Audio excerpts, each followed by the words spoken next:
Boa tarde. Eu separo vocês do corpo do rolete. É uma responsabilidade.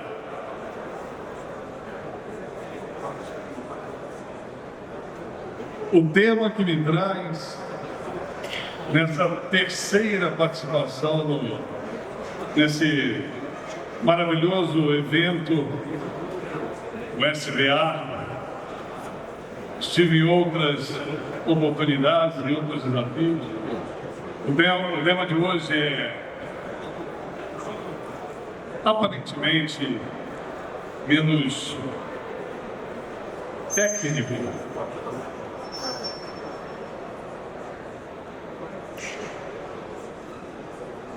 Bom, eu me doutorei recentemente na Universidade de Mongola e espero estar habilitado a tocar nesse amplo e importante tema, talvez fulcral, da felicidade.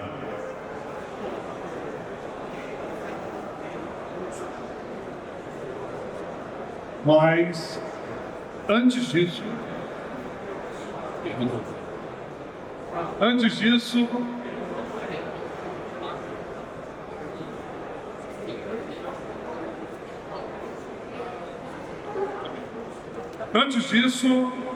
permeei o setor em áreas tecnológicas, controle e otimização do processo, planos diretores, transformação organizacional.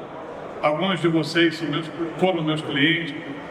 Em 130 usinas em 32 países, desde 1992, quando o Zé Paulo abriu as portas do setor para mim, depois o Gonzales, na Guarani, nosso querido amigo que se foi, e finalmente eu quero dedicar um abraço especial ao Fernando Vicente, que me lançou esse desafio.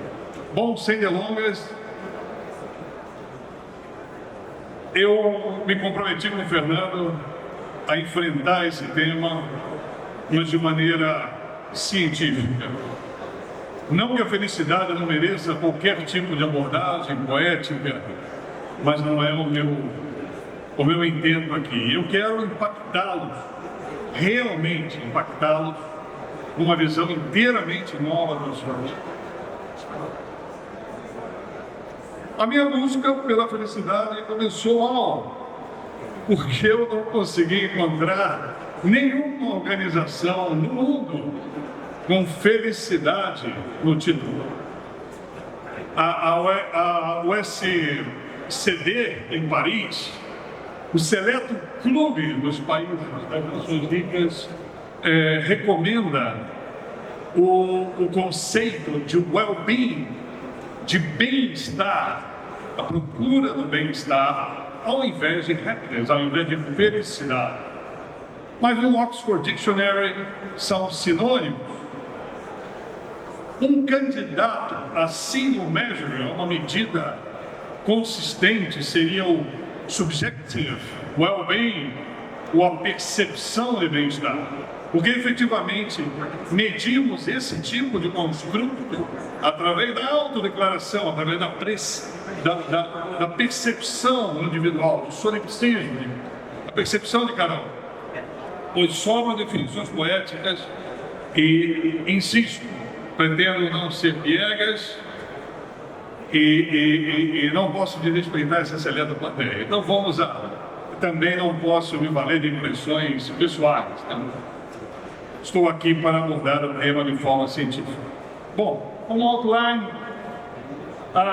nós estamos mais ou menos felizes. O Quark e o Jaguar, um livro de Murray Gell-Mann, sobre a complexidade, onde Gell-Mann trata de demonstrar que o Quark é uma entidade muito mais simples do que o Jaguar, e isso como uma ponte para atingir o ser humano.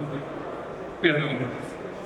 Como operam as nossas emoções, o que é felicidade, por que buscar a felicidade, o que revela o Gallup Happiness Report, o que revela o estudo mais longevo já feito pelo homem, o The Harvard Happiness Study.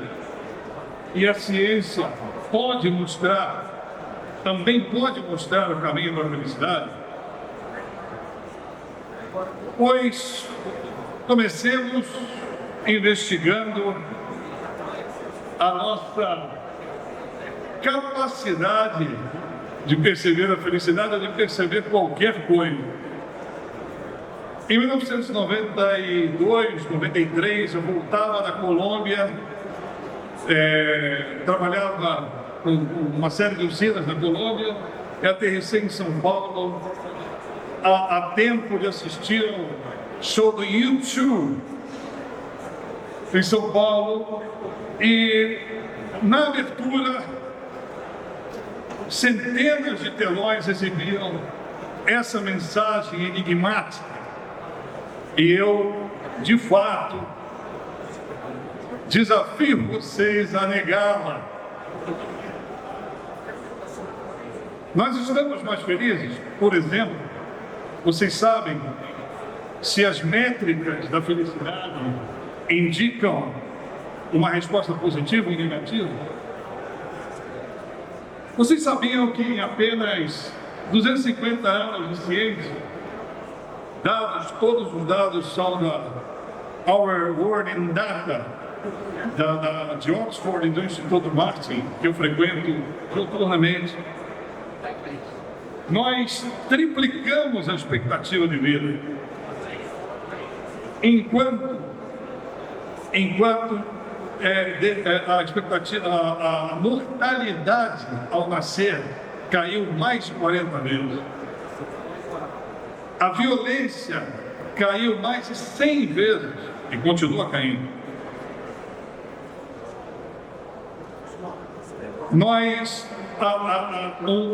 O nível razoável de educação aumentou 8 vezes, de 10% para mais de 80%, quase 90% da população mundial, que aumentou 8 vezes pela adaptabilidade, mesmo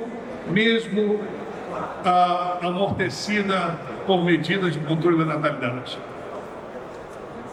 Quando eu pergunto a qualquer audiência sobre como se distribuem as mortes por dia, enquanto fala de felicidade, vocês sabiam que a taxa de homicídio é de 0,7%? Agora, cometer um homicídio contra si mesmo, suicídio, é 1,3%. E não estamos nos suicidando mais, estamos nos suicidando menos. 52% das mortes do dia de hoje estiveram relacionadas com câncer ou com doenças cardiorrespiratórias, e 80% delas com pessoas acima de 70 anos. Não vivemos pior. O que significa estar educado em 2024? Você precisa estar preparado para enfrentar os fatos, os dados, saber lidar com esses dados, conceitos estatísticos, normalmente mal chamados de inteligência artificial, a maior parte deles pura correlação estatística, mas que muitos profissionais nem dominam como deveriam para viver na complexidade emergente. Sim, nós também declaramos que estamos mais felizes, e é consistente com a prosperidade, é consistente também com o desenvolvimento da educação e da cognição, nossa alavanca para fazer a diferença. Mas estamos nos declarando muito menos felizes do que deveríamos. E se nós estivéssemos bem informados sobre a realidade, seríamos obrigados a nos render a essa quantidade de fatos. É óbvio, não chegamos ao fim e não chegaremos. E a saúde mental humana? Muitos dirão Não, isso em detrimento da saúde mental humana. Veneno. Qual é o seu nível de informação sobre o que nos torna humanos? Sobre o que nos torna um animal superior complexo? No topo do rol cognitivo, O Quarto e o Jaguar, um livro que eu recomendo, de Murray Gell-Mann, prêmio Nobel em 1969 pelas contribuições na física, fundador do Instituto Santa Fé. Merecemos, inclusive, dirige isso essa mesa, um instituto, um grupo de estudo da complexidade. Gell-Mann escreveu esse livro para mostrar que a complexidade não está no estudo da mecânica quântica, que, aliás, é a nossa ciência mais exata, embora nenhuma seja. O erro é um fator essencial do empenho científico. O jaguar é complexo, você é complexo. E o que significa ser humano? Tecnicamente, fisiologicamente. Para traçar um breve perfil de nossa natureza, eu tenho que citar a aposta inexorável da genética comportamental. Sim, é o grande fator diretor em nossa natureza, em nossa tomada de decisões, em nossa personalidade. Não existem todos iguais, não somos felizes da mesma forma. Se não formos capazes de fazer uma leitura correta da realidade, se não temos a capacidade de entender o comportamento humano em profundidade, não saberemos quando a felicidade chegou ou não, confundiremos sensações, jorros, experiências passageiras com um legado, com um propósito. Não somos felizes da mesma forma, porque não existem duas pessoas iguais, não existem duas pessoas com os mesmos vieses, com os mesmos bias cognitivos, com a mesma natureza e personalidade.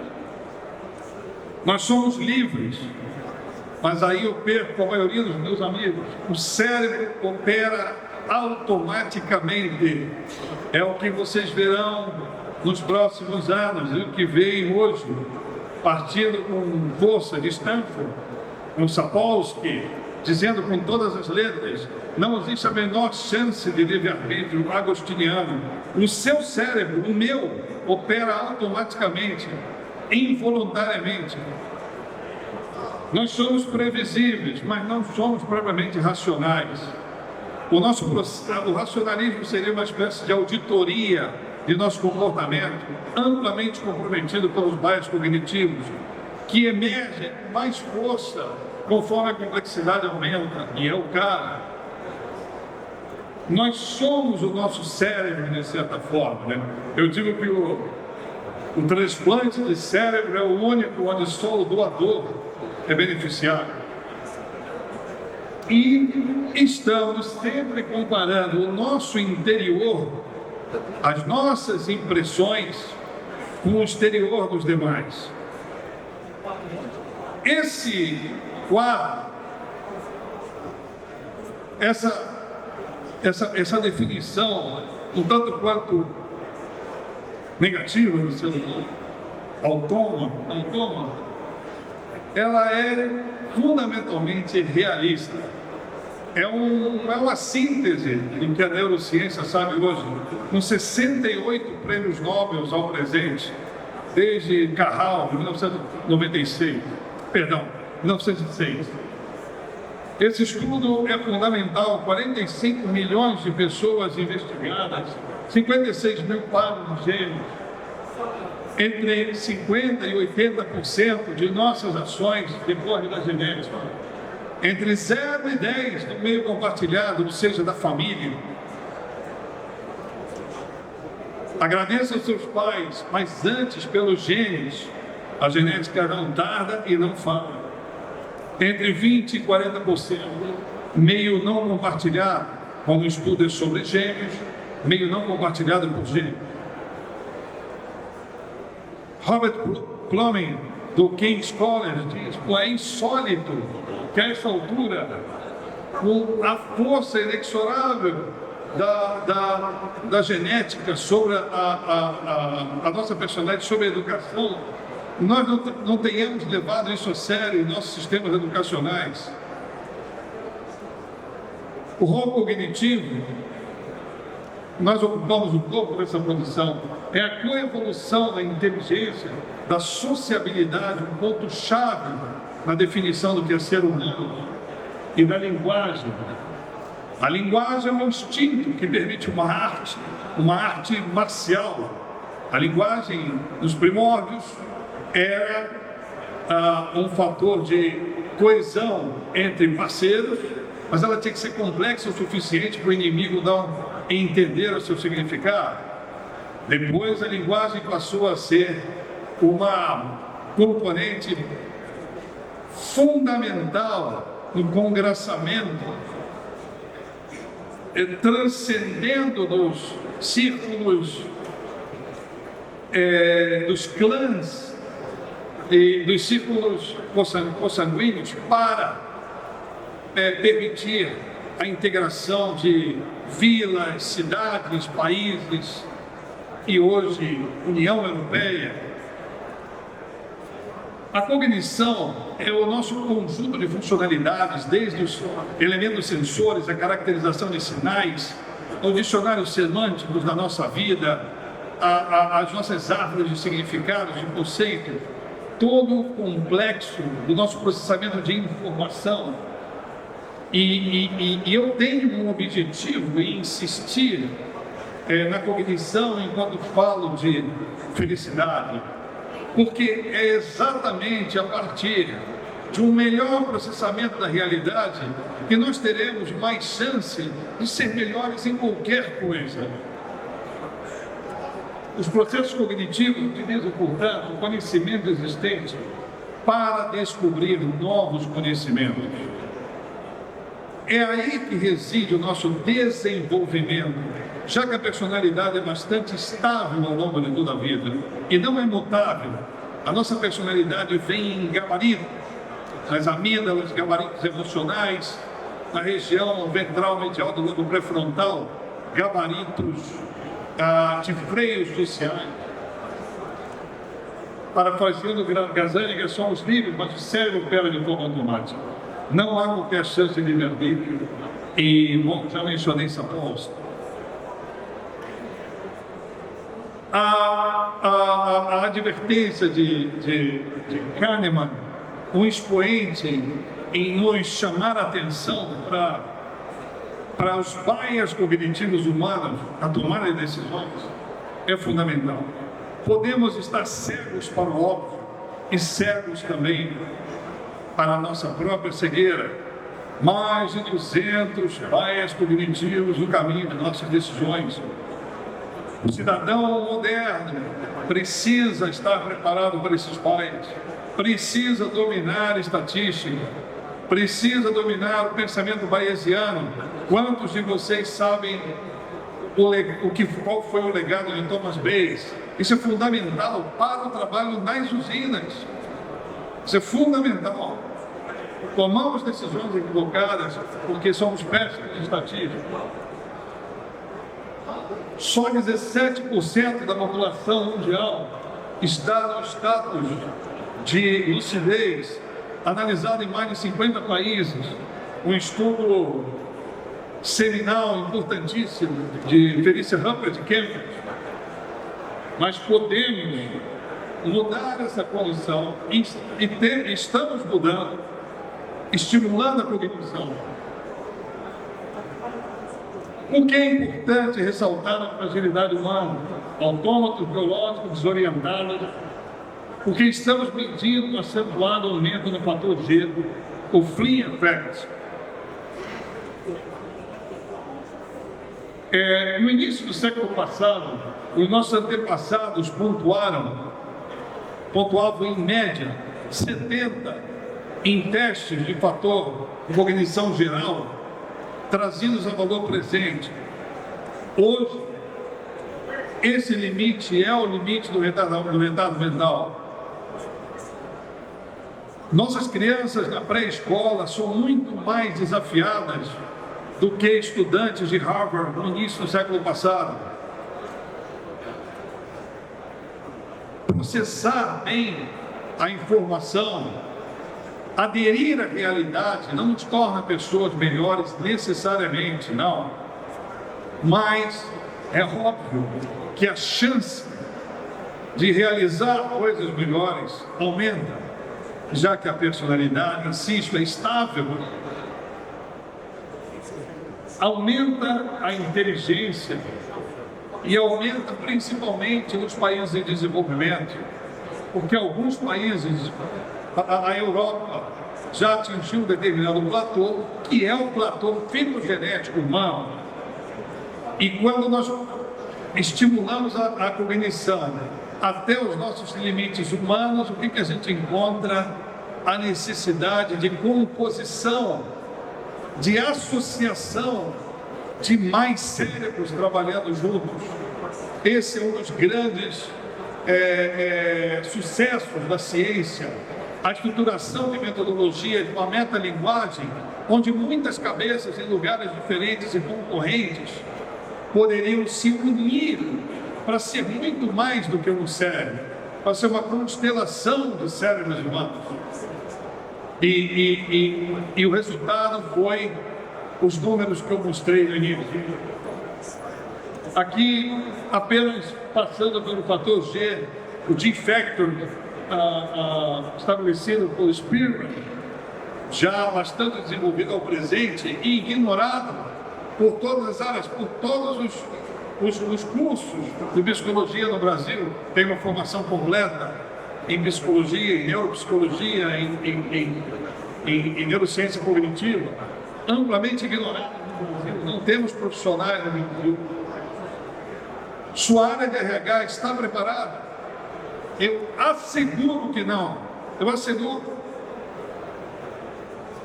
Muito brevemente, queria destacar como operam as emoções humanas, para um pequeno vislumbre, a fragilidade da nossa percepção. Lembrando da frase do YouTube: nós não choramos porque estamos tristes. Não choramos. O sistema humano é muito mais dispendioso. Nós ficamos tristes porque estamos chorando. E isso foi estabelecido, esse modelo, por William James e Land, no fim do século XIX. Recebemos estímulos do meio, captamos os estímulos com sensores periféricos. Isso vai a uma espécie de torneira, que é um tálamo, já na intersecção do córtex com o sistema límbico. O tálamo também tem conexão com o tronco encefálico. E uma primeira estratégia, antes de você estar consciente, a estratégia, a famosa estratégia flight, voa, fight, enfrenta, freeze, congela, ou fall, vira as patinhas para cima, oferece a barriguinha e se acerta com o agressor. Esse sistema já opera. O tálamo, a intersecção com o hipotálamo, que produz neurotransmissores, que são mensagens que vão disparar processos no cérebro, e através da hipófise vai cair na corrente sanguínea os mesmos neurotransmissores, as mesmas mensagens, cadeias proteicas. Já ouviram falar de dopamina, serotonina, endorfina, norepinefrina. A hipófise lança no sangue hormônios. Neurotransmissores e hormônios são a mesma coisa. Recebe o nome de hormônio no sangue. E aí nós temos uma resposta fisiológica. Aumenta o batimento cardíaco, você toma mais ar nos pulmões, as pupilas aumentam, se dilatam, sem que você tenha tido consciência.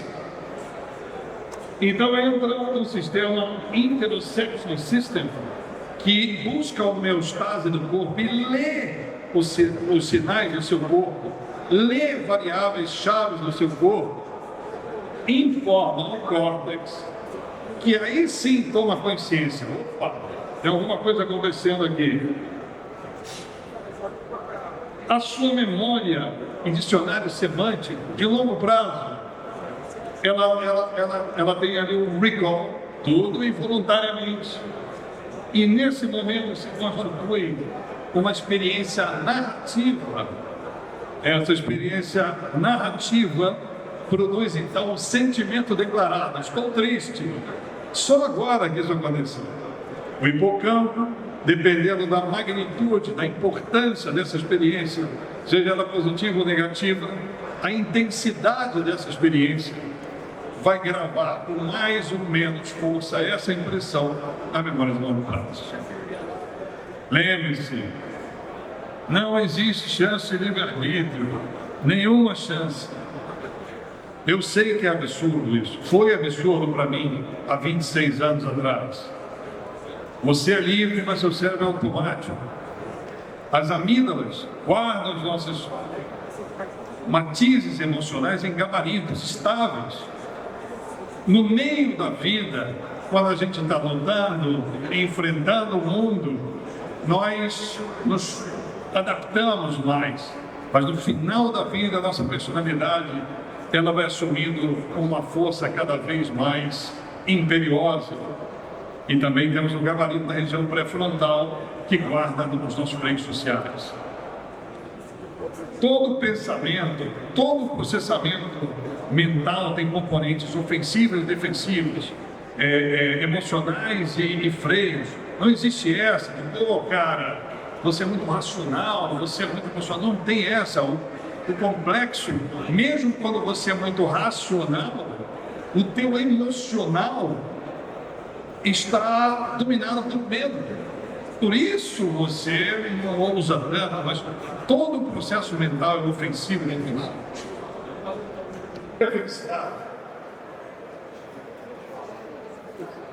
O cuidado com a vida e a felicidade humana, e não a sua destruição, é o primeiro e único objetivo do bom governo. Célebres palavras de Thomas Jefferson, de um grande homem, ao que tudo indica, de grandes feitos. E o que ele propõe está amplamente dificultado pela história, sabemos.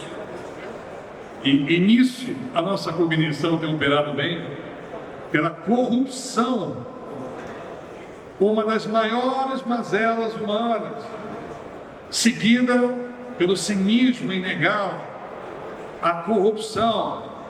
Psicopatas escalam as hierarquias públicas e privadas. Nós vivemos em mãos de psicopatas. Não é esquerda e direita que importa, isso é jogo de cena.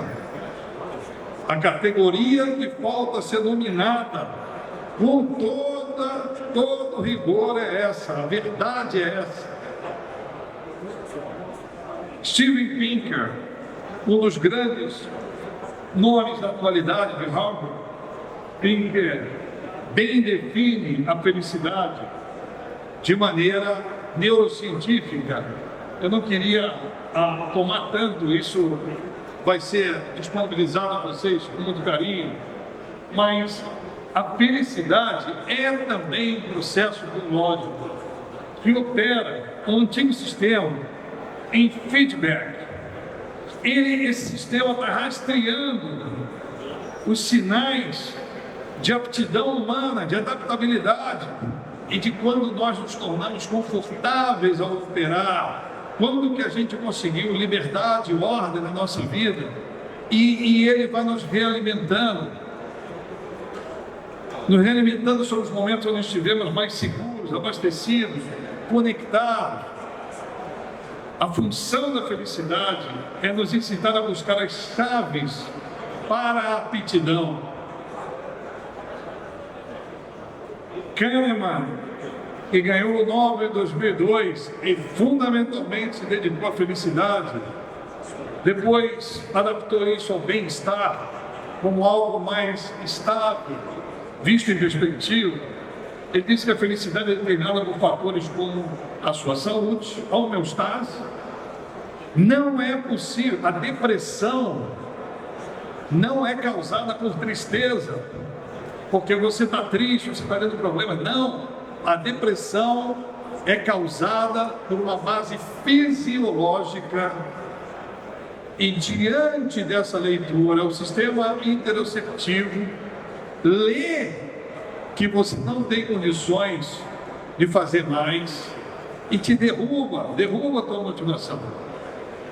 Os relacionamentos familiares, as amizades, não é um papo piegas, isso foi medido. Nós somos fundamentalmente sociáveis. Quem não é, normalmente enfrenta um transtorno, alguma dificuldade na sua humanidade. E Kahneman destaca muito isso sempre.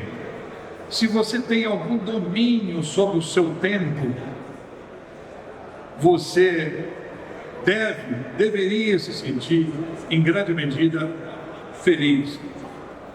Porque para isso, no mundo complexo que nós vivemos, convergem muitos êxitos, se você tiver tempo para usufruir.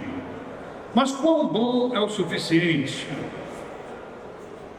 O dinheiro é o limite da felicidade. Kahneman e Deaton mediram $75 mil em 2010. Abaixo desse patamar, a saúde mental é comprometida, a cognição é comprometida. 2010, fechamos o ano com R$1,8, seriam R$11.250 por mês. O salário mínimo foi de 510. É óbvio, nos Estados Unidos, em termos de poder de compra, podemos dizer que está entre 7 e 10 vezes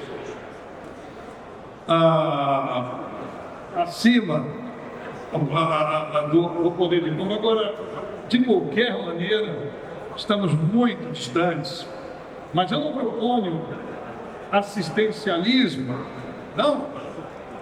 A corrupção subtrai da economia, já amplamente denunciado.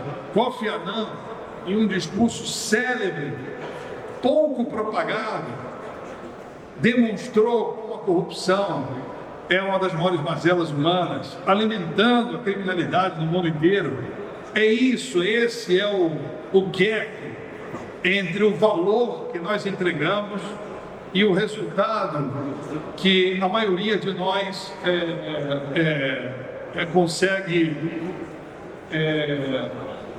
ter em retorno.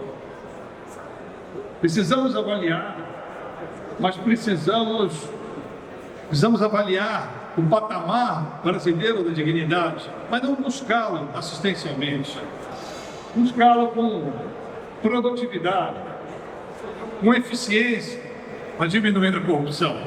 Aí é que a gente alcança o famoso beco sem saída. Porque os psicopatas dominam as hierarquias públicas e privadas, não têm o menor interesse em facilitar o controle da corrupção. Bom, portanto, para Kahneman, a felicidade perdeu o valor, como eu senti, por medir uma utilidade instantânea. Eu também prefiro adotar o termo de percepção do bem-estar. E percepção do bem-estar, porque ela é realmente relativa à tua personalidade. Pessoas que veem um copo meio vazio vão ver um copo meio vazio a vida inteira, e quem vê o copo meio cheio vai ver a vida inteira, mesmo se ficar tetraplégico depois de um ano. Aquele cara que vê o copo meio cheio vai começar a fazer palestras motivacionais. O cara que ganha na loteria e vê o copo meio vazio, ele vai retornar em menos de um ano a reclamar da vida. A medida da felicidade, portanto, tem componentes endógenos, exógenas, inescapavelmente. Como comentei antes. Em termos exógenos, o que mais impacta a felicidade é a desconexão social. Não é solidão no sentido de que você esteja sozinho ou maiormente sozinho, porque é uma pessoa discreta, gosta do teu espaço. Não, é desinteresse pelo outro, é desinteresse pela vida em sociedade, é desinteresse pela vida, pela felicidade de outras pessoas. Por que buscar a felicidade? Parafraseando Paul Bloom, e paradoxalmente, tentar ser feliz diretamente pode ser incompatível com ser feliz. Porque tentar ser feliz implica insatisfação imediata das tuas necessidades e não em significado útil, que pode exigir, inclusive, um caminho sujeito a sacrifícios e contrariedades. Certas pessoas também não podem ser felizes. Uma pessoa, por exemplo, autodestrutiva, se você leva ela para uma festa, você está tirando ela de um ambiente, uma chance dela justificar com propriedade a infelicidade dela. Existem pessoas que isso é fisiológico, podemos combater fisiologicamente, bioquimicamente, com fármacos, via de regra. Certas pessoas confundem felicidade com alegria, excitação, ou mesmo a mais completa falta de noção. Se nós não sabemos o que é ser feliz, como poderemos buscar a felicidade? Isso é felicidade? É muito interessante o trabalho de Kahneman também, no sentido de demonstrar que esse tipo de experiência vai ter um registro de memória muito frágil. Agora, pense comigo, você vai de férias para Paris, mas tem um detalhe nessas férias. Ao final dessas férias, todas as suas fotos serão apagadas. Perfeito. Ainda compensa. Boa, a experiência. Ok. Então, ao final da viagem, como no Men in Black, né, Homens de Preto, a sua memória vai ser apagada. Vamos nessa festa. Qual é o valor, qual a utilidade de ir para Paris, ter a experiência, se você não vai registrar aquilo na memória? Qual é o valor disso? Então, essa coisa da experiência imediata é algo discutível para ser pensado. Nós, humanos, não somos assim. Nós, humanos, queremos a narrativa da viagem. O que a gente vai levar da viagem a Paris é a história que a gente criou sobre a viagem a Paris.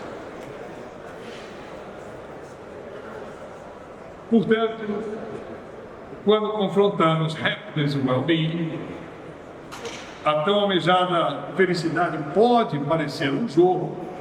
Tecnicamente, nós ficamos com...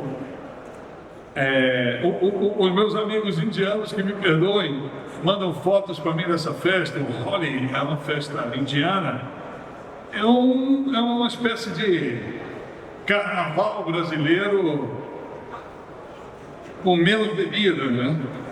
Mas isso é um jogo, isso é essa questão da rave,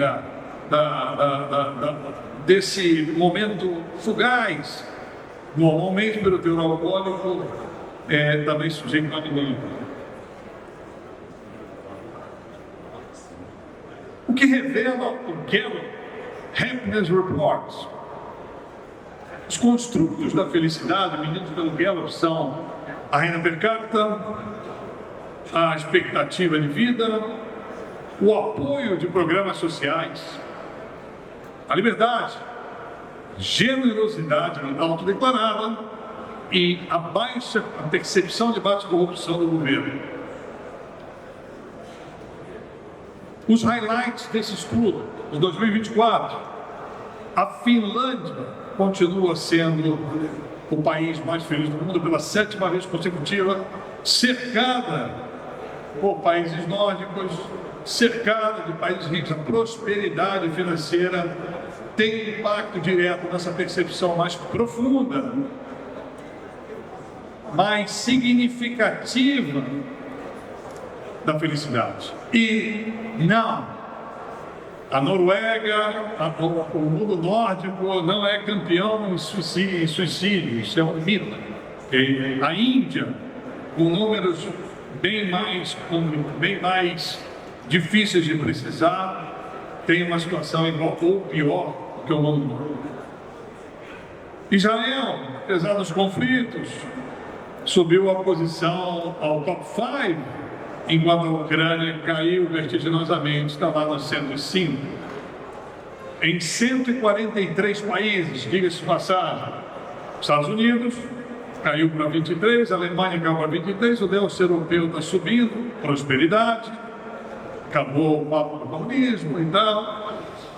Os Estados Unidos continuam bem, 23 em 143, mas é um outlier quando analisado, quando em contraste com os países ricos, porque aparentemente os Estados Unidos, entre os países ricos, é o mais populoso, mais complexo, mais desigual. E nós temos o Centro-Sul,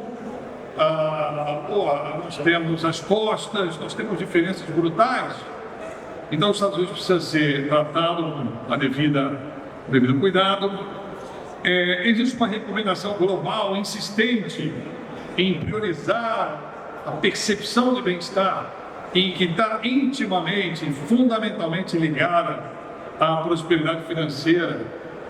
Mas eu insisto que deveríamos falar de diminuir a miséria, embora miséria não seja uma palavra que, para onde confluem tanta grana, falar em felicidade anima mais, é mais simpático.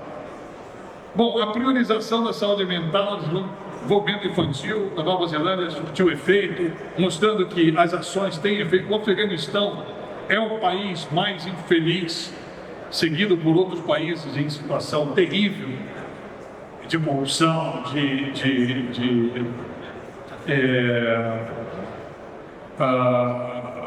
tirania, né? Do mundo.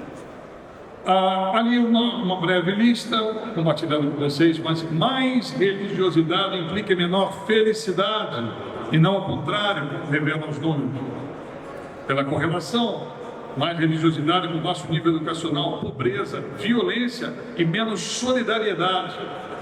A liberdade de credo é um direito inalienável, mas o negócio das crenças induz infelicidade sempre.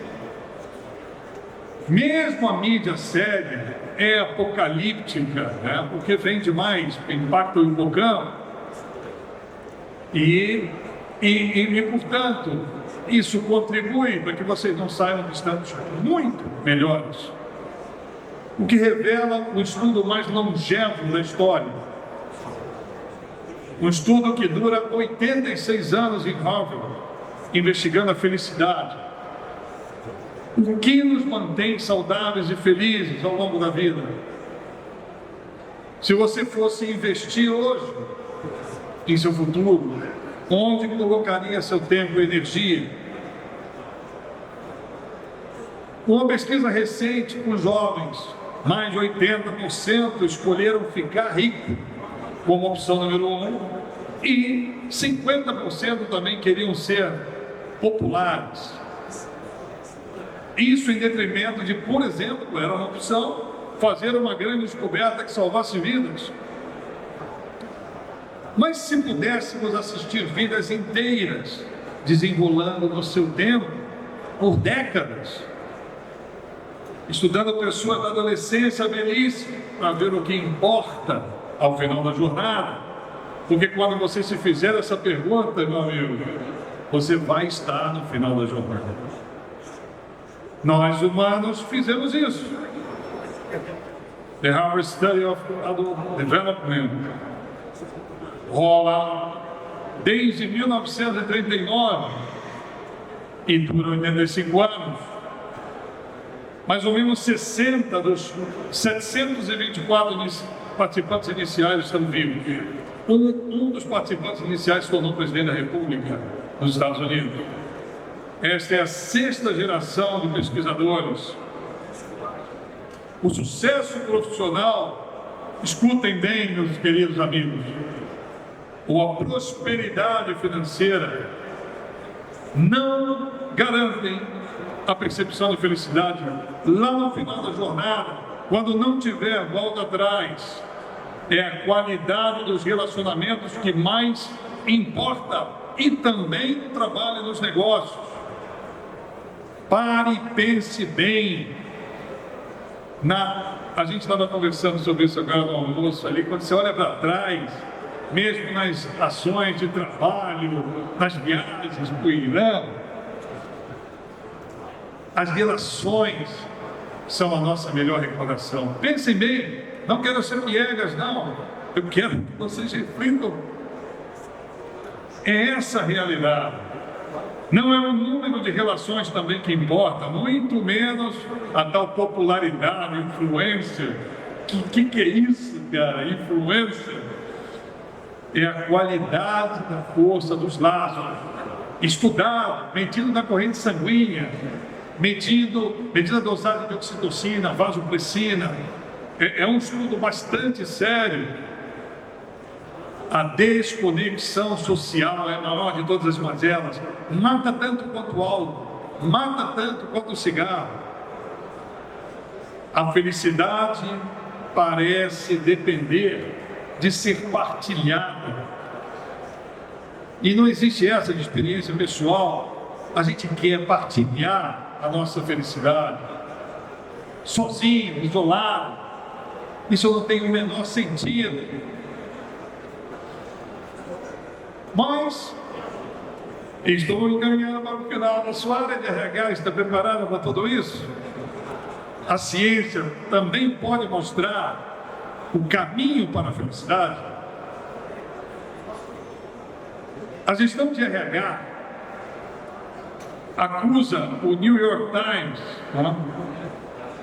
que esses testes de personalidades acientíficos praticados no Brasil amplamente, nas empresas de vocês, Enneagrama, Color Codes, Myers-Briggs, diz que isso não tem mais valor do que horóscopo, do que bolachinha, aquela mensagenzinha do biscoitinho chinês. Vocês estão jogando dinheiro fora. Vocês não têm nada se tem isso. Isso é horóscopo, isso é absurdo.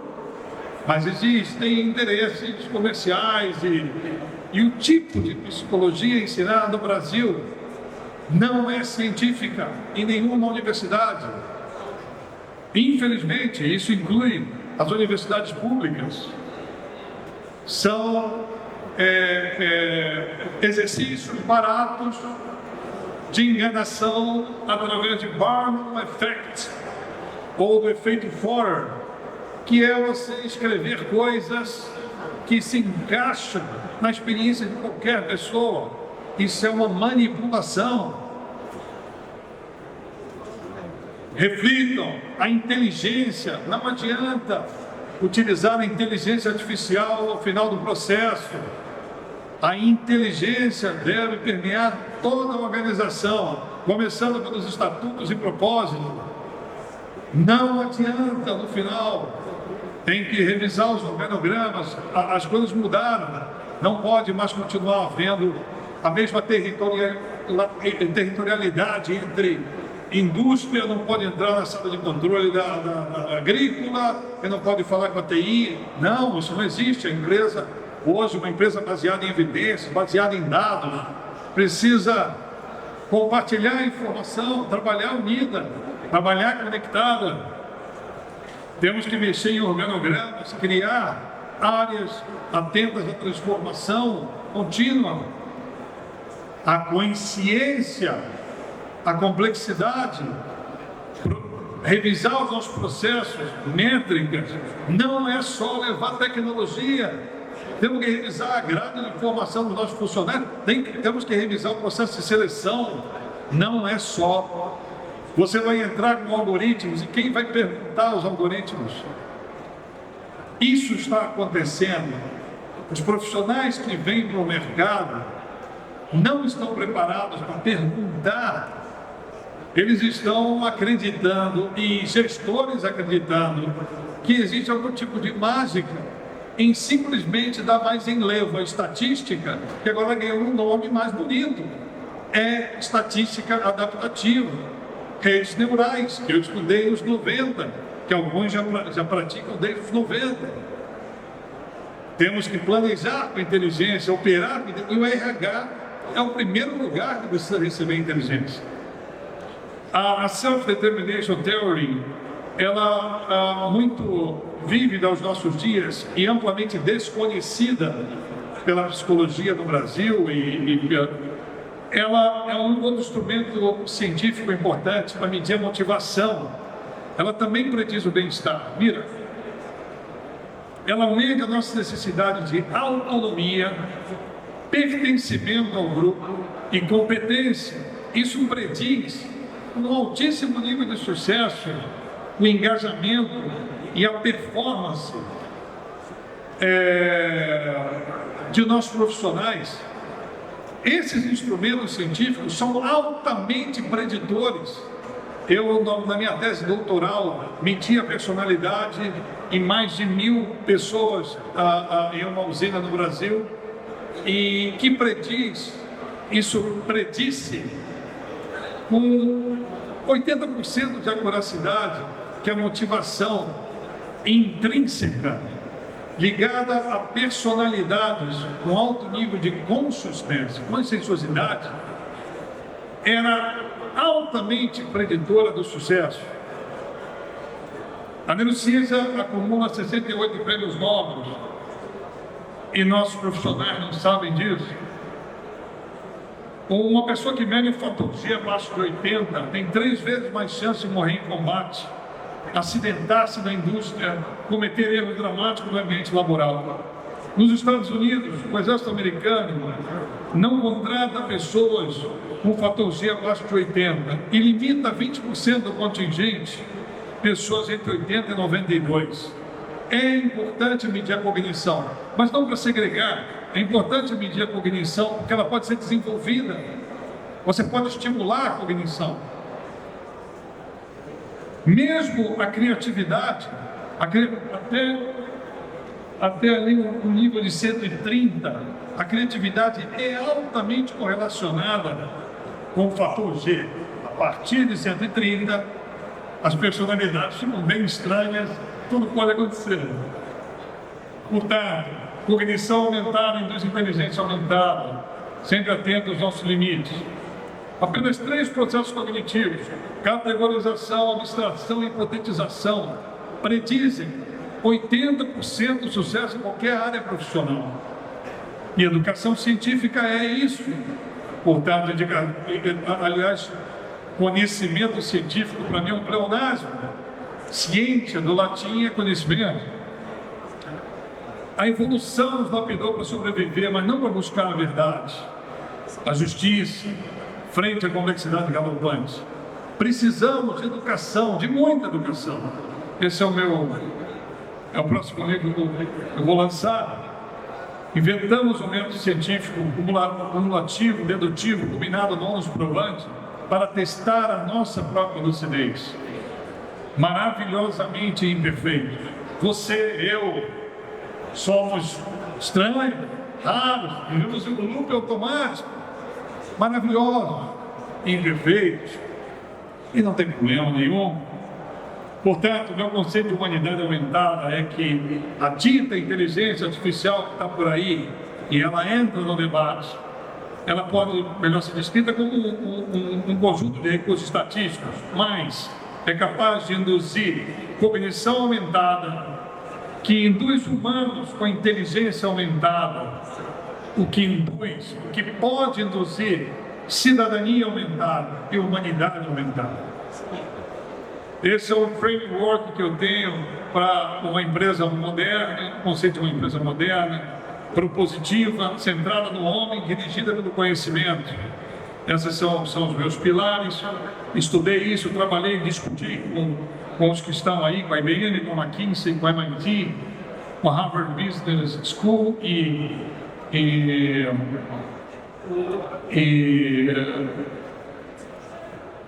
tenho trabalhado com empresas nessa direção. Bom, como criar uma política pública de saúde mental, de prosperidade, bem-estar, sem professores, sem profissionais, um país dirigido por uma classe política negacionista, em síntese, né?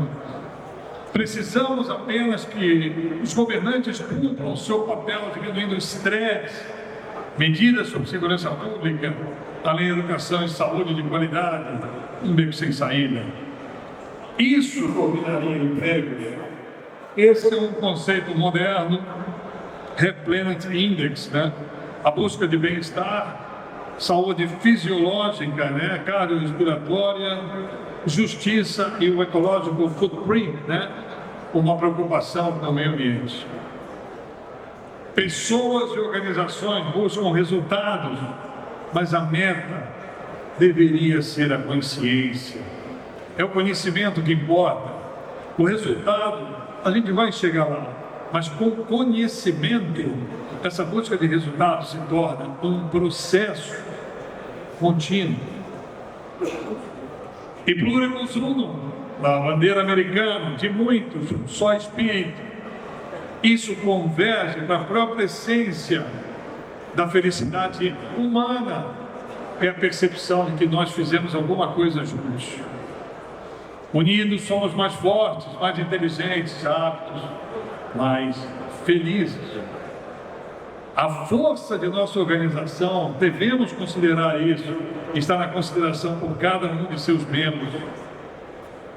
Psicopatas escalam as hierarquias e em processo predatório, não podemos garantir que todos sejam felizes, mas encaminho para o finalzinho aqui. Voltamos então a um beco sem saída, porque se os psicopatas estão lá, se isso for verdade, esses anseios e os anseios de Thomas Jefferson não se concretizarão. Bem-vindos à humanidade também. Mas nós tivemos Voltaire, em 1759, que enveredou por esse mesmo beco sem saída em sua época, genial, na obra Cândido. No final, Cândido conclui, diante dessa impotência que eu também cito agora: todos temos um jardim para cuidar. Cada um de vocês tem um jardim para cuidar. Seja amanhã, quando chegar no escritório, chega agora à noite, ali no Porco, no Rolete, tem um jardim de amigos esperando. Prometi que não seria piegas, e eu estou sendo sincero. Termino. 250 anos de ciência transformaram a história. A genética é imperiosa, a personalidade não pode ser moldada, a lucidez não é a regra. Não existe livre-arbítrio. Aprendemos pela cognição processando a informação. Precisamos de uma sociedade bem informada e informada, que escolherá a união, porque ela é inteligente. A dita inteligência artificial não passa de um conjunto de ferramentas em data science e estatística, mas é essencial. Conhecimento científico não pleonasmo, que pode induzir ética, prosperidade e felicidade. Todos temos um jardim. Perdão, nós morremos no final desse filme. Todos nós aqui morremos no final desse filme. A hora é agora. Tudo começa e termina em humanos, em um loop bem estranho de nossas vidas. Dedico essa apresentação ao meu pai, que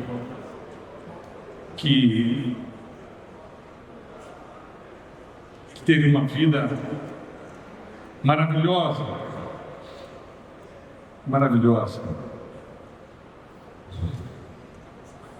Meu general Sherman está escrevendo os últimos parágrafos da vida dele. Muito obrigado.